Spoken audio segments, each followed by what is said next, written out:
pagi Bapak Ibu Saudara-saudara sekalian. Selamat kita bertemu kembali dalam tubuh yang sehat dan diberkati oleh Tuhan. Karena Tuhan kita adalah Tuhan yang senantiasa mencurahkan belas kasihannya kepada setiap orang yang berharap kepadanya.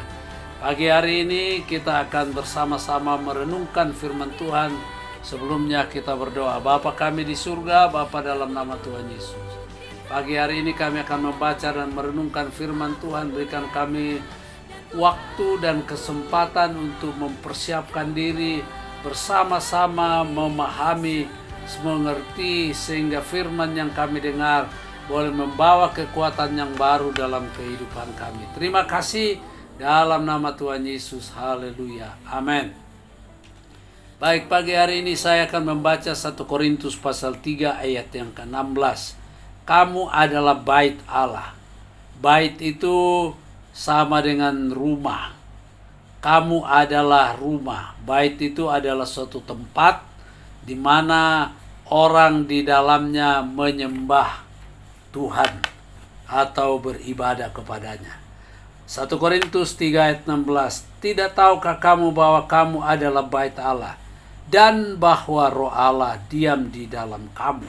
Puji Tuhan.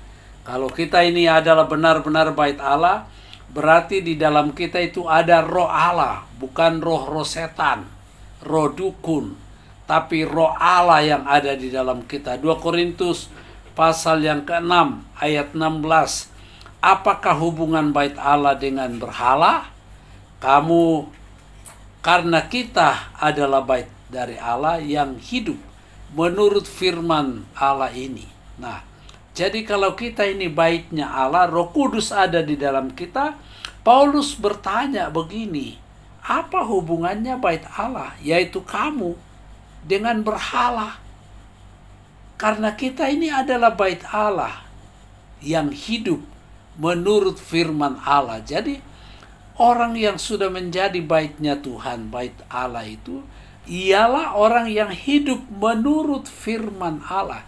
Sekalipun dia Kristen, bergereja, tapi kalau tidak menurut firman Allah, Bapak Ibu keluar dari gereja lalu melakukan sesuatu yang bertentangan dengan firman yang dia dengar di hari Minggu, dia bukan rumahnya Tuhan, dia bukan bait Allah. Makanya penjelasan ayat ini, aku akan diam bersama-sama dengan mereka.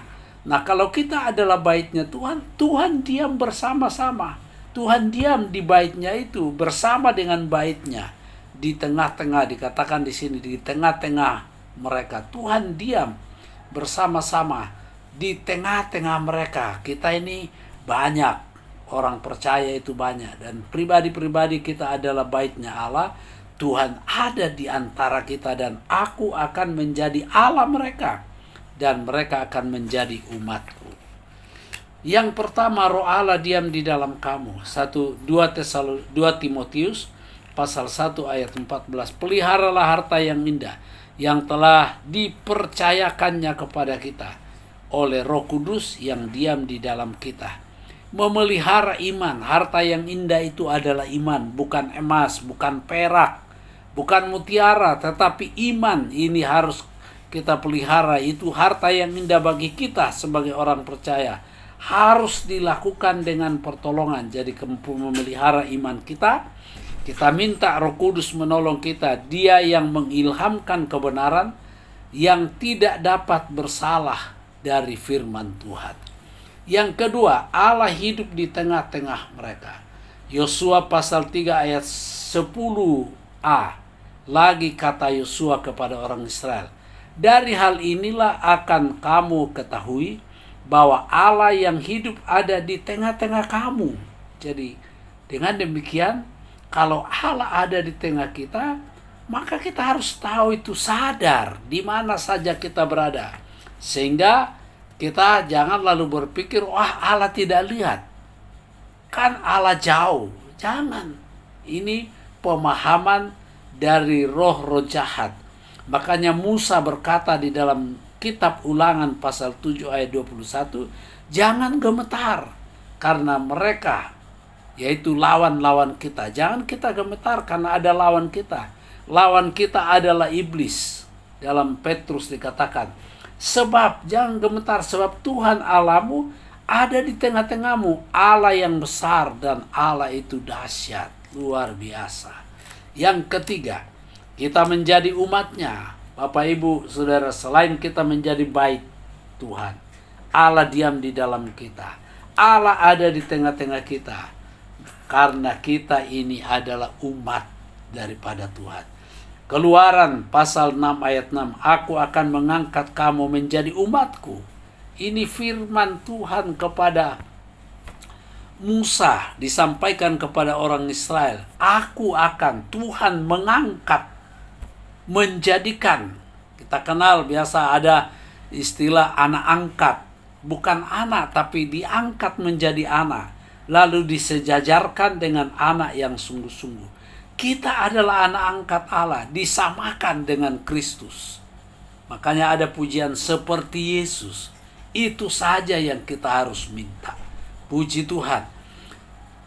Dan aku akan menjadi Allahmu, supaya kamu mengetahui bahwa akulah Tuhan Allahmu, yang membebaskan kamu dari kerja paksa orang Mesir. Orang Israel dulu berada di Mesir. Sebelum keluar dari Mesir, mereka kerja paksa. Saya percaya kita sudah tahu semua ini sejak kita sekolah minggu. Di dunia ini kadang-kadang kita dipaksa oleh kuasa kegelapan. Tapi mari kita harus yakin bahwa Tuhan sudah mengangkat kita menjadi anaknya. Dan Dia ada di tengah-tengah kita.